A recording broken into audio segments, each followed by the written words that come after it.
สวัสดีนะคะน้องๆทุกคนครูดาวนะคะวันนี้ครูดาวจะมาแบ่งปันวิธีการออกเสียงภาษาอังกฤษด้วยตัวเองนะคะวันนี้เราจะมาเรียนการออกเสียงเกี่ยวกับตัว G Hi everyone I'm Dao Today I have to share how to practice English language by yourself Let's go from G Repeat after me G G G go goes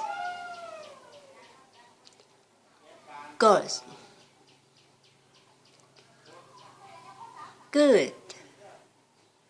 good for example I am feel good I am feel good I go to school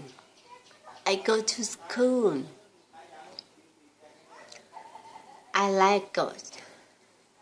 I like God English is funny You will love it See you next time Bye bye